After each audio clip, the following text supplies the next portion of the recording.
गर्मी की रसोई में तड़पती देवरानी, मुस्कुराती जेठानी। दोनों देवरानी जेठानी कड़कती धूप में दोपहर 12 बजे घर के बाहर झाड़ू लगा रही हैं। अरे जीजी, अभी तक आपका भी काम नहीं हुआ? दोपहर के 12 बज गए हैं। इतनी देर तक आप काम क्यों कर रही हैं? अरे देवरानी जी, मैं अकेले थोड़े ना दोपहर के 12 बजे तक घर के काम में लगी हुई हूँ। लगी तो आप भी हो। आपको कैसे इतनी देर हो गई?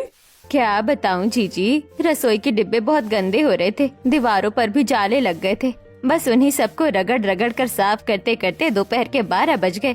यही हाल तो मेरा भी है देवरानी जी। जब तक रसोई का काम नहीं होता तब तक कुछ करने का मन ही नहीं करता। और अब रसोई का काम खत्म हुआ है तो बाहर की थोड़ी सफाई कर रही हूँ। ठीक है जीजी, कर लो, मैं भी कर रही हूँ। ये हैं रजनी और संध्या। ये दोनों देवरानी जेठानी हैं। लेकिन अतीत में घर के बड़ों ने दोनों का बंटवारा कर दिया था, जिससे दोनों रहती तो अलग अलग हैं, लेकिन दोनों के दिलों में एक दूसरे के प्रति बहुत ही प्रेम और इज्जत है। अब इसी तरह कड़कती गर्मी में जब भी रजनी की सास 2 बजे खाना खाते देखती है तो कितने देर से खाना खा रही है बहू? ऐसे तो तू बीमार पड़ जाएगी, फिर हमारा ध्यान कौन रखेगा? माँ जी, आप तो जानती हैं कि रसोई की सफाई में मुझे रोज वक्त लग जाता है। चल ठीक है, खा ले तू। अब मैं थोड़ा बड़ी बहू के यहाँ जा रही हूँ, देखती हूँ कि उसने कुछ खाया कि नहीं। अब उर्मिला अपनी बड़ी बहू संध्या के घर आती है, जो 2 बजे पूजा कर रही होती है। हे भगवान, दोनों देवरानी जेठानी एक जैसी है। अभी पूजा ही किया है बड़ी बहू तूने। ये कोई टाइम है पूजा का? अरे न पूजा का टाइम ठीक है, न खाने पीने का। प्रणाम माँ जी। हाँ, आप ठीक कह रही हैं, पर क्या करूँ, अकेले ही सब करना पड़ता है तो वक्त तो लग ही जाता है। चलिए अब साथ में खा लेते हैं। अब उर्मिला अपनी बड़ी बहू के साथ बैठकर ठंडे आहार को खाती है और फिर थोड़ा विश्राम करके शाम को अपनी छोटी बहू के घर आती है। अरे आप तो गई तो वही ठहर गई माँ जी, क्या हुआ? जीजी कुछ कह रही थी क्या? नहीं बहू, तेरी जेठानी मुझे खाना पीना खिलाने लगी। फिर गर्मी में तो शरीर खाना खाते ही भारी हो जाता है, इसलिए वही विश्राम करने लगी थी। अब रजनी रात का खाना बनाकर अपने पूरे परिवार को खिलाती है। मम्मी, खाना तो बहुत स्वादिष्ट बना है और ये सीजन के ठंडे ठंडे फल भी बहुत स्वादिष्ट लग रहे हैं। मम्मी, कल से ये ठंडे फल मेरे टिफिन में भी डाल दीजिएगा, गर्मी बहुत ज्यादा बढ़ गई है। अब इसी तरह दोनों देवरानी जेठानी कड़ी धूप में सब्जियां खरीदने आती हैं तो अरे जीजी, आपकी शक्ल पर 12 क्यों बज रहे हैं? आँखों के नीचे भी काले सर्कल है, क्या हो गया? सब ठीक तो है ना? अरे देवरानी जी, गर्मी के चक्कर में मेरा हर दिन बीपी लो ही रहता है। वैसे तुम्हारी शक्ल पर भी 12 ही बज रहे हैं। हाँ जीजी, गर्मी से दिक्कत तो मुझे भी बहुत हो रही है। अब दोनों देवरानी जेठानी की बातें सुनकर पड़ोस की बसंती आती है। अरे तुम दोनों देवरानी जेठानी तो बिल्कुल सूख कर कांटा हो गई हो काम करते करते। मेरी मानो तो अब अपने अपने बेटों की शादी कर दो, तभी तुम्हें आराम मिलेगा। अब कुछ देर के बाद बसंती वहाँ से चली जाती है। जीजी, वैसे बसंती कह तो ठीक रही थी, बहू आ जाएगी तो हम लोग बहू के साथ मिलकर जल्दी काम निपटा लेंगे। हाँ हाँ, चलो ना, आज ही घर में अपने अपने बेटों से शादी की बात करते हैं। अब रात को खाने की टेबल पर संध्या अपने बेटे से, बेटा अनिकेत, मुझे तुमसे कुछ बात करनी है। हाँ माँ, बोलो ना। बेटा, अब मैं चाहती हूँ कि तुम्हारी शादी कर दूं। मेरी भी उम्र हो गई है। अरे माँ, तो इसमें पूछने वाली क्या बात है? क्या मैंने कभी आपके किसी फैसले से इनकार किया है? मैं तैयार हूँ। दूसरी तरफ रजनी खाने की टेबल पर अपने बेटे से, बेटा, अगर तेरा मन ठीक है तो मैं एक बात बोलूं? हाँ माँ, बोलो ना। बेटा, मैं कह रही थी कि तेरी शादी की उम्र हो गई है, अगर समय रहते इस घर में बहू आ जाती तो ठीक रहता। मेरी भी उम्र हो गई है। ठीक है माँ, मुझे कोई दिक्कत नहीं है। अब अपने अपने बेटों की हाँ सुनकर अगले ही दिन रजनी और संध्या अपने घर में पंडित जी को बुलाती हैं। पंडित जी, एक ऐसी लड़की का रिश्ता दिखाइए मेरे बेटे के लिए जो पैसे वाली हो। जी जी, ठीक है, मैं अभी दिखाता हूँ। अब पंडित जी एक अमीर घर की लड़की की तस्वीर रजनी को दिखाते हैं। ये लड़की तो मुझे बहुत अच्छी लग रही है अपने बेटे के लिए पंडित जी। दूसरी तरफ संध्या, पंडित जी, आप मुझे एक मिडिल क्लास घर की लड़की का ही रिश्ता दिखाइएगा। मुझे बहू ऐसी चाहिए जो घर आकर मेरा घर संभाल सके। अब पंडित जी एक गांव की लड़की का रिश्ता संध्या को दिखाते हैं। पंडित जी, मुझे तो ये लड़की अपने बेटे के लिए बहुत जच रही है। अब दोनों ही देवरानी जेठानी अपने बेटों के लिए अपनी पसंद की लड़की पसंद कर लेती हैं और फिर सबसे पहले रजनी अपनी अमीर बहू के घर रिश्ता लेकर जाती है। रजनी जी, आ गई आप? आइए आइए, अंदर बैठिए। अब रजनी अपने बेटे के साथ सोफे पर बैठती है। सुषमा जी, आपकी बेटी कहाँ है? कहीं दिखाई नहीं दे रही। जी मैं अभी बुलाकर लेकर आती हूँ।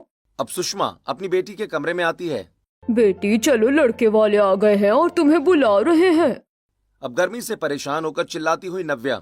अरे क्या यार मम्मी, आपको मेरी शादी गर्मी में ही करवानी थी क्या? इतनी गर्मी में अब मैं इन लोगों के सामने जाकर बैठूं? इन्हें बोल देना देखा देखी का काम थोड़ा जल्दी करे।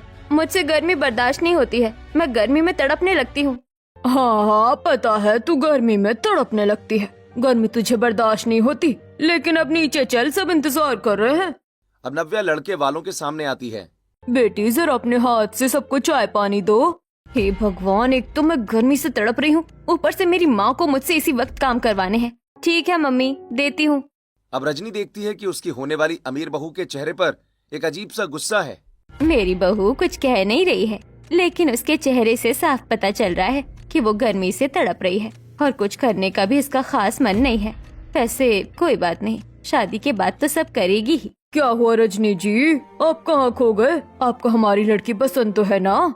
हाँ हाँ, मुझे तो आपकी लड़की पहली नजर में ही पसंद आ गई थी। बेटा तुम्हें तो पसंद है ना लड़की? हाँ माँ, मुझे लड़की पसंद है। अब रजनी रिश्ता फिक्स करके अपने घर आ जाती है और शाम को ही वो ये खुशखबरी अपनी जेठानी को बताने जाती है। अरे जीजी, जीजी कहाँ हो? लो मुंह मीठा करो। क्या हो गया, मुंह क्यों मीठा करवा रही हो? जीजी मैं अपने बेटे के लिए लड़की देखकर आ गई हूँ। लड़की बहुत पैसे वाली है और दहेज भी लेकर आएगी, और लड़की काफी सुंदर भी है। वैसे आप भी तो लड़की देख रही थी ना आपके बेटे के लिए? क्या हुआ, कैसा परिवार देख रही हो? हाँ हाँ देवरानी जी, मैं भी लड़की देखने जाऊंगी कल। लेकिन हाँ, मैंने अमीर घर की लड़की नहीं, एक गरीब घर की लड़की पसंद की है अपने बेटे के लिए, जो यहाँ आकर सिर्फ मेरा घर संभाले, क्योंकि मेरे घर में किसी चीज की कमी नहीं है। जी जी, कमी तो मेरे घर में भी नहीं है, लेकिन बहू दान दहेज लेकर आती है तो बेटों का ही नाम होता है। अच्छा अच्छा, ऐसी बात है। चलो कोई नहीं, मेरी बहू जो खुशी से लेकर आएगी मुझे वही मंजूर है। अब अगले दिन संध्या अपने बेटे को लेकर अपनी पसंद की लड़की देखने के लिए जाती है, जो एक मिडिल क्लास फैमिली से है। संध्या जी आ गई आप? आइए, मेरे घर में आपका स्वागत है। अब लड़के वाले आकर सोफे पर बैठते हैं। वहीं हॉल में सामने किचन होता है और संध्या की नजर सीधा किचन पर जाती है, जो चांदी की तरह चमचमा रही होती है, और अंदर उसकी होने वाली बहू काम कर रही होती है। अरे मेरी होने वाली बहू ने तो रसोई बिल्कुल साफ सुथरी करके रखी है। अरे बेटी, लड़के वाले तुझे देखने आ गए हैं, तो कब तक रसोई का काम करती रहेगी? अब बाहर आ जा। अब आकृति अपने हाथों से चाय नाश्ता लेकर लड़के वालों के सामने आती है। आपकी बेटी तो बहुत खूबसूरत है देवकी जी, देखने से ही संस्कारी और कामकाजी लग रही है, और चेहरे पर ये मुस्कुराहट, इसे देखकर तो मेरा मन खुश हो गया। मुझे ऐसे ही चेहरे पर मुस्कुराहट वाली बहू चाहिए थी, जिसे देखकर घर वालों का मन हमेशा खुश रहे। अब कुछ देर के बाद जैसे ही सभी लोग चाय नाश्ता कर लेते हैं, आकृति फटाफट सारे बर्तनों को उठाकर रसोई में ले जाकर धोने लगती है और फिर दुपट्टे से हाथ पोंछते हुए लड़के वालों के पास आकर बैठती है। अरे बहू, रसोई ही संभालती रहोगी, अपनी सास से 2 बात भी करोगी? मैं यहाँ तुम्हें देखने आई हूँ, तुम्हारी रसोई थोड़ी। माफ करिएगा मम्मी जी, लेकिन मुझे रसोई में ना तो गंदगी पसंद है ना झूठे बर्तन, इसीलिए मैं लगे हाथ ही सारे काम रसोई के निपटा देती हूँ। वाह क्या बात कही है, ऐसी ही मैं भी हूँ, बिल्कुल मेरी तरह है आपकी बेटी देवकी जी। मेरी तरफ से ये रिश्ता पक्का है। अब तो आप मुहूर्त निकलवा लीजिए एक अच्छा सा। अब इसी तरह 3 से 4 हफ्ते गुजरते हैं, जिसके बाद रजनी और संध्या की बहू शादी करके अपने अपने ससुराल आ जाती है। अब संध्या की बहू सुबह 5 बजे उठकर घर की साफ सफाई करती है और फिर रसोई में जाकर झाड़ू पोछा, चूल्हे की पूजा करके, आरती करके अपनी पहली रसोई का खाना बनाती है। खाने में आकृति मीठे में सबके लिए चावल की खीर, रबड़ी, रसमलाई जैसी चीजें बनाकर तैयार कर लेती है और फिर उसे डाइनिंग टेबल पर रखती है। अरे वाह भाभी, आपने तो इतनी जल्दी उठकर इतना सब कुछ बना लिया, और ऊपर से ये सब कुछ ठंडा ठंडा है, खाने में मजा आ गया। हाँ हाँ, सच में आकृति, तुमने पहली रसोई में जितने भी मीठे पकवान बनाए ना, वो सारे ही बहुत स्वादिष्ट हैं। वैसे तुम इतना मुस्कुरा क्यों रही हो? मुझे तो लगा था कि तुम थक गई होगी सुबह से इतना काम करके।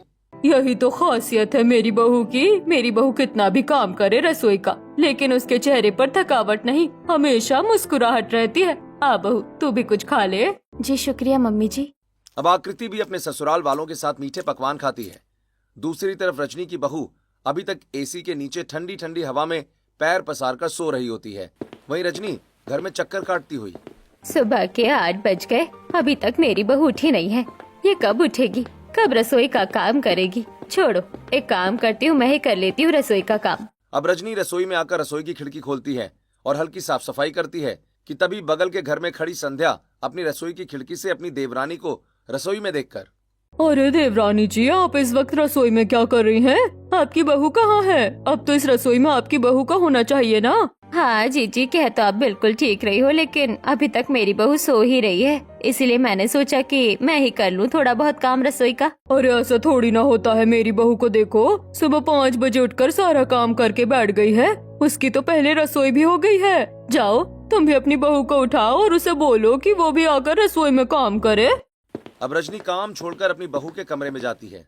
बहू, बहू, सुबह के 9 बज गए हैं, कब उठोगी? तुम उठती क्यों नहीं हो? देखो, तुम्हारी जेठानी ने उठकर अपनी पहली रसोई की रस्म भी कर ली है। अब अपनी सास की आवाज सुनकर किटकिट करते हुए नव्या उठकर बैठती है। क्या है मम्मी जी, सुबह हुई नहीं कि आप मेरे कमरे में घुसकर तमाशा करने लगी। और पहली रसोई इतनी गर्मी में कौन करता है? और वो जेठानी कौन है जो इतनी सुबह सुबह उठकर सारा काम करके बैठ गई? उसके चक्कर में मुझे भी करना पड़ेगा। जाइए आप, आ रही हूँ मैं। अब नहा धोकर नव्या रसोई में जाती है और साबूदाने की खीर बनाने लगती है। अब जब तक साबूदाने की खीर पकती है तब तक नव्या गर्मी में रसोई में परेशान होकर तड़पने लगती है। हे भगवान, इस पहली रसोई के चक्कर में तो मैं पसीने से भीग गई रसोई के अंदर। क्या आफत है। ओ गॉड, ये क्या, ये साबूदाने की खीर भी जल गई।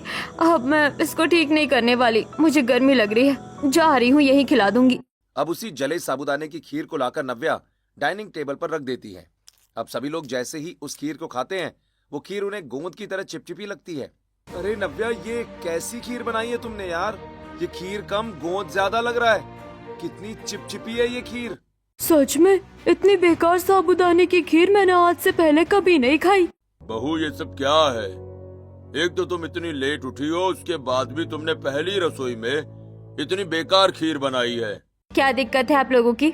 एक तो गर्मी में मैंने तड़प तड़प कर आप लोगों के लिए ये साबूदाने की खीर बनाई है, और ये खीर थोड़ी सी जल क्या गई? आप लोग तो लगे राई का पहाड़ बनाने। अरे इतनी गर्मी में मैंने पहली रसोई कर दी ना, वही बहुत बड़ी बात है। खा लीजिए जो बना है। बाप रे रजनी, तेरी बहू तो पहले दिन ही रसोई में गर्मी से तड़पने लगी। अभी तो गर्मी ठीक से आई भी नहीं है। अब इसी तरह शाम को संध्या की बहू रसोई की साफ सफाई करके रात का खाना बनाने लगती है। रात के खाने में आकृति राजमा की सब्जी, चावल, छोले पूरी जैसी सब्जियों में तड़के लगाती है, जिसकी सारी खुशबू खिड़की से होते हुए रजनी के घर में जाने लगती है। अरे जीजी के घर से तो रात के खाने की भी खुशबू आने लगी। लगता है उनकी बहू ने रात का खाना भी बना लिया है। एक मेरी बहू है जो अभी तक कमरे से बाहर ही नहीं निकली है। अब रजनी अपनी बहू के कमरे में जाकर, ये क्या है बहू, सारा दिन अपने कमरे में बैठी रहती हूँ एसी के नीचे, रात का खाना नहीं बनाना क्या? देखो, तुम्हारी जेठानी के घर में रात का खाना भी बन गया, जिसकी खुशबू हमारे घर तक आ रही है। मम्मी जी प्लीज, आप फिर से जेठानी जी की बड़ाई मेरे आगे मत कीजिए। और हाँ, मुझे गर्मी पसंद नहीं है। मैं गर्मी में थोड़ी देर रहते ही तड़पने लगती हूँ, और रसोई में तो मेरी तड़पन इतनी ज्यादा बढ़ जाती है कि मुझे वहाँ खड़े रहने का भी मन नहीं करता। और आप खाना बनाने की बात कर रही हैं? हाँ बहू, मैं समझ सकती हूँ, लेकिन अब तुम्हारी शादी हो गई है, और शादी के बाद लड़कियों की पहली जिम्मेदारी घर गृहस्थी को संभालना ही होता है। चलो जाओ, फटाफट सबके लिए खाना बना लो। अब गुस्से में नव्या पैर पटकती हुई रसोई में आती है और कुछ हरी सब्जियों को काटने लगती है, और इतने में ही नव्या गर्मी से परेशान हो जाती है। ओह गॉड, अपने घर पर तो आज तक मैंने एक रोटी नहीं बनाई, और यहाँ मुझे इतने सारे जनों का खाना बनाना पड़ रहा है। ऐसे तो मैं गर्मी से तड़प तड़प कर मर ही जाऊंगी। नहीं, मुझसे नहीं बनेगा ये खाना, मैं बाहर से ही मंगा लेती हूँ। अब नव्या बाहर से खाना मंगाती है और खाने को प्लेट में परोसकर सभी के लिए डाइनिंग टेबल पर रख देती है। अब घर के सदस्य जैसे ही बाहर के खाने को खाते हैं, वो खाना उन्हें खट्टा लगता है। अरे बहू, ये कैसा खाना बनाया है? इस खाने में से तो बदबू आ रही है। ऐसा लग रहा है ये खाना खराब हो गया है। भाभी, आप ये क्या कर रहे हो? पहले तो आपने साबूदाने की खीर जला दी, और अब ये बदबूदार खाना आपने कैसे बना दिया? ये खाना तो मुझे घर का लग ही नहीं रहा है। ये रेस्टोरेंट का खाना है जो काफी देर बंद होने की वजह से खराब हो गया है। तभी गर्मी में परेशान होकर नव्या कहती है, अरे हाँ, ये खाना घर का नहीं बाहर का ही है।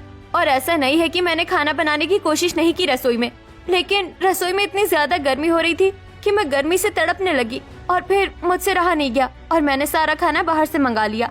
अब रजनी के घर में खाने को लेकर बहस चल रही होती है कि तभी रजनी की जेठानी अपनी बहू के साथ अपने हाथ में कुछ स्वादिष्ट पकवान लेकर वहाँ हाजिर होती हैं। अरे बिल्कुल सही समय पर आए हैं हम लोग। आप लोग खाना ही खा रहे हैं। ये देखिए, मैं आप लोगों के लिए अपनी बहू के हाथ के बने स्वादिष्ट पकवान लेकर आई हूँ।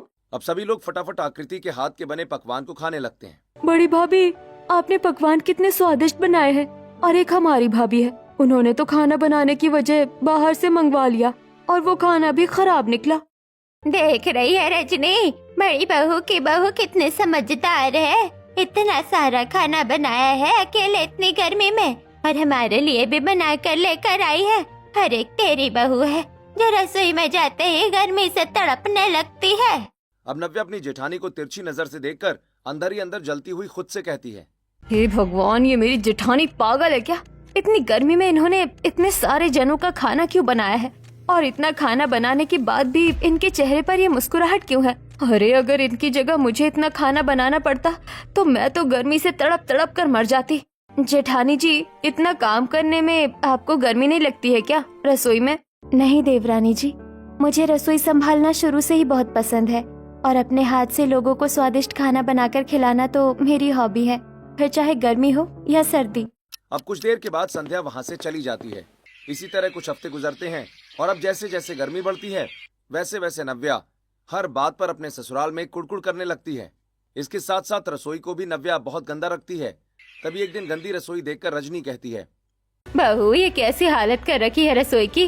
तुम रसोई साफ नहीं करती हो क्या? पूरे फर्श पर कचरा फैलाया हुआ है, डस्टबिन का कचरा भरकर बदबू मार रहा है, सिंक में झूठे बर्तन पड़े हैं जिसमें मक्खियाँ भी लग रही है, चूल्हा भी चिप चिप कर रहा है। अरे मम्मी जी, आपको दिख नहीं रहा है क्या कि गर्मी कितनी ज्यादा पड़ रही है?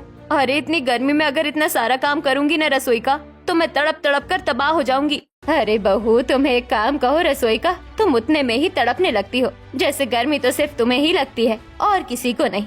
चलो साफ करो फटाफट से ये रसोई। अरे कोई देखेगा तो क्या कहेगा? अब अपनी सास के रसोई से निकलते ही नव्या गर्मी से परेशान होकर डस्टबिन के कूड़े में परफ्यूम छिड़क देती है और झाड़ू से फर्श का कचरा अलग अलग कोनों में घुसाकर छिपा देती है और सिंक में पड़े गंदे बर्तनों को हल्का हल्का फ्लश करके रख देती है। मम्मी जी, इतनी गर्मी में मैं यहाँ तड़प तड़प कर काम नहीं कर सकती थी, इसीलिए मुझसे जितना हुआ मैंने करके रख दिया। अब इसी तरह कुछ हफ्ते गुजरते हैं और एक दिन संध्या अपने घर में एक छोटी सी पूजा रखती है। बहू, माँ जी, काजल, सब रेडी हो जाओ। तुम्हारी बड़ी मम्मी ने अपने घर में छोटी सी पूजा रखी है और हम सबको वहाँ जाना है। अब रजनी अपने परिवार वालों को लेकर जेठानी के घर पहुँचती है। देवरानी जी आ गए आप। माँ जी आइए बैठिए ना। बहू तुम भी बैठो, या तो जाओ रसोई में अपनी जेठानी की मदद करवा दो। हाँ बहू, चल रसोई में ही चलते हैं, देखते हैं बहू क्या कर रही है।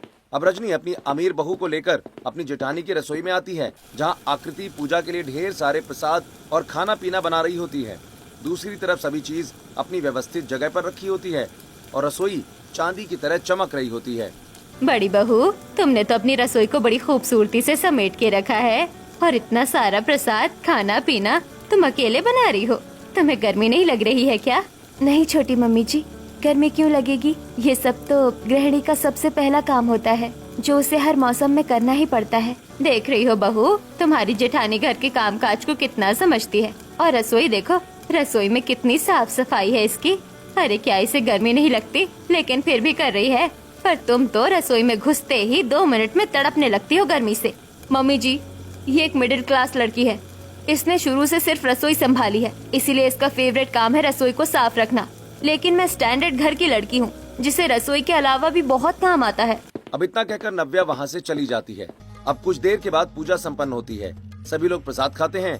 वहीं मेहमान आकृति को इतना काम करता देख, संध्या मानना पड़ेगा, तेरी बहू एक टांग पर रसोई भी संभाल रही है और मेहमानों को भी देख रही है।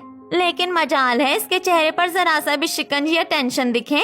इसके चेहरे पर तो मैं जब से आई हूँ तब से सिर्फ मुस्कुराहट ही देख रही हूँ। सच में संध्या, मुझे तो लग रहा था तेरी बहू कुरकुर करेगी काम को लेकर, क्योंकि गर्मी भी बहुत है। लेकिन तेरी बहू इतनी गर्मी में भी रसोई मुस्कुराकर संभाल रही है। और वही रजनी की छोटी बहू देखो, एक काम में मदद नहीं कर रही है अपनी जेठानी की। अब ये सुनकर रजनी को शर्मिंदगी महसूस होती है।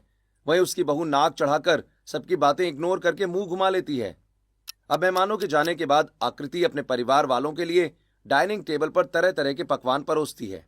बड़ी भाभी, आपने तो सच में बहुत स्वादिष्ट पकवान बनाया है। अनिकेत भैया, आप तो अपनी वाइफ से खुश रहते होंगे ये सब खाकर। एक मेरी वाइफ है जो रसोई में कुछ करना ही नहीं चाहती। हाँ सही कहा ईशा, तू भी बहुत लकी है जो तुझे बड़ी भाभी जैसी भाभी मिली है। मेरी भाभी ने तो आज तक हम लोगों को कुछ अच्छा बनाकर नहीं खिलाया है। अब नव्या गुस्से से, अरे आप लोग क्या साबित करना चाहते हैं? बार बार ये सब बोल के कि मैं रसोई का काम नहीं करना चाहती। अरे आप लोग यहाँ मुझे पूजा में लेकर आए थे ये जलील करने। अरे जब से देख रही हूँ आप लोग हर बात पर मेरी तुलना मेरी जेठानी से कर रहे हैं। अरे इससे तो अच्छा होता मैं यहाँ आती ही नहीं। अब इतना कहकर नव्या वहाँ से चली जाती है और अपने कमरे में एसी चलाकर बैठ जाती है। जब देखो तब जेठानी की तारीफ करते रहते हैं। और वो मेरी जेठानी, अरे किस मिट्टी की बनी है वो, जो इतनी देर तक रसोई में काम करती है लेकिन फिर भी उसे गर्मी नहीं लगती और बस मुस्कुराती रहती है पागलों की तरह। अब इसी तरह कुछ दिन के बाद अचानक संध्या की बड़ी बहू अपनी छोटी मम्मी जी से मिलने उनके घर जाती है।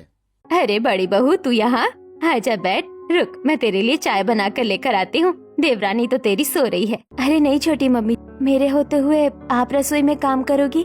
नहीं, मैं बना कर लाती हूँ चाय, आप बैठिए। अब आकृति रसोई में आती है और रसोई देखकर आकृति के होश उड़ जाते हैं।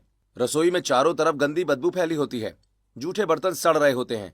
डस्टबिन का कचरा ओवरफ्लो होकर फर्श पर गिर रहा होता है। हे भगवान, मेरी देवरानी जी इतनी गंदी करके रखती है अपनी रसोई। अरे गर्मी के कारण ये सारा कचरा सड़कर बदबू मार रहा है और रसोई के कोने कोने में भी गंदगी फंसी हुई है।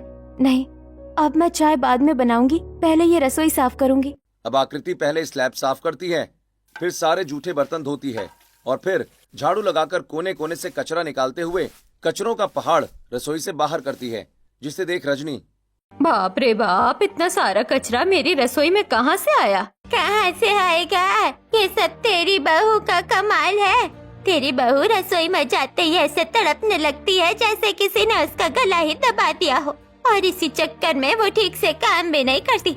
आज बड़ी बहू ने सफाई की है तो इतना कचरा निकला है। अरे बस बस, आप लोग शांत हो जाइए, कोई बात नहीं। देवरानी जी छोटी है, उनसे इतनी सफाई नहीं हो पाती होगी। अब आकृति इतना कहती ही है कि तभी वहाँ पर उसकी देवरानी आती है और उसके हाथ से झाड़ू छीनते हुए कहती है, जेठानी जी, मेरी रसोई साफ करने के लिए आपको किसने कहा?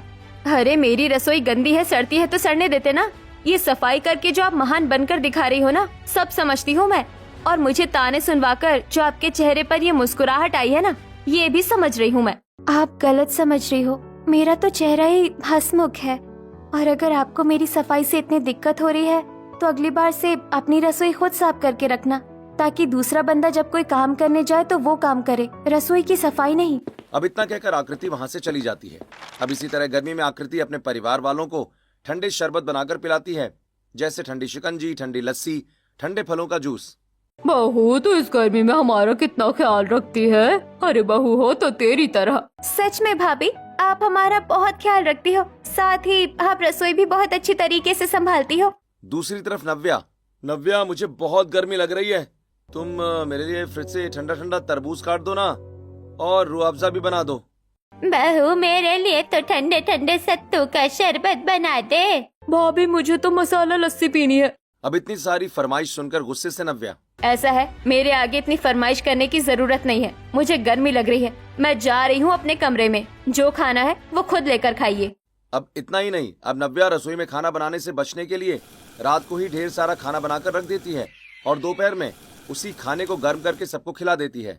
बहू, ये खाना तो तूने रात में भी बनाया था और सुबह भी तू हमें वही खाना दे रही है। हाँ भाभी, ये तो बासी खाना है और गर्मी इतनी ज्यादा हो रही है कि खाने का स्वाद गर्मी से खत्म हो गया है। तो क्या हो गया, थोड़ा सा स्वाद ऊपर नीचे नहीं हो सकता है क्या खाने? अरे इतनी गर्मी में मैं दोपहर में आप लोगों के लिए पकवान नहीं बनाऊंगी, इसलिए बासी खाना खाने की आदत डाल लीजिए। अब इसके बाद नव्या रसोई भी पहले की तरह गंदी बदबूदार कर देती है और तभी एक दिन नव्या के घर कुछ पड़ोसी आते हैं। अरे सुमित्रा, वसंती, तुम दोनों यहाँ आओ, बैठो, तुम जाओ इनके लिए कुछ बना कर ले आओ। हे भगवान, इतनी गर्मी में इन लोगों को अपने घर में बैठा नहीं जाता, जो दूसरों के घर में उन्हें परेशान करने आ जाते हैं। अब नव्या अपनी रसोई में आती है जो पूरी तरह से गंदी होती है। हे भगवान, पूरी रसोई गंदी हो रही है। अब इतनी गर्मी में मैं इसे साफ तो नहीं कर पाऊंगी। एक काम करती हूँ, इन्हीं झूठे बर्तनों को हल्का धोकर रात का बासी खाना ही सबको सर्व कर देती हूँ। अब नव्या गंदे बर्तनों में ही बासी खाना डालकर पड़ोसियों को सर्व करती है। तभी खाने में से बसंती और सुमित्रा को एक अजीब सी बदबू आती है।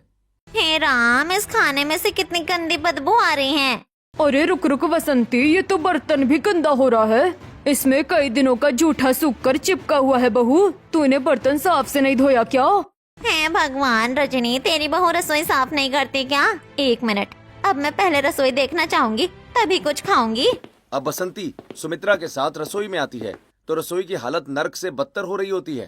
बाप रे बाप, रजनी तेरी बहू ने तो सरकारी शौचालय से भी गंदी हालत कर रखी है रसोई की। अरे बहू, रसोई में अन्नपूर्णा का वास होता है और तुम इसको इतनी गंदी तरीके से रखती हो।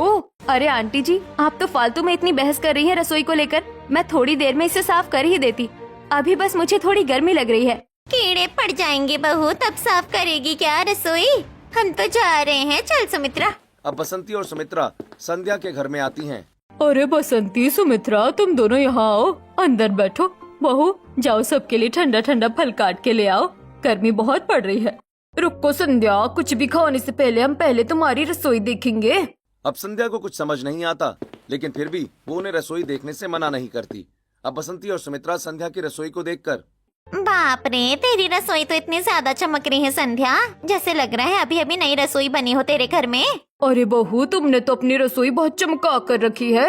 एक तुम्हारी देवरानी है जिसने अपनी रसोई को नर्क बना रखा है। ऊपर से इतनी चिड़चिड़ करती है जैसे मानो रसोई का काम सुनकर ही उसकी आत्मा तड़प जाती हो।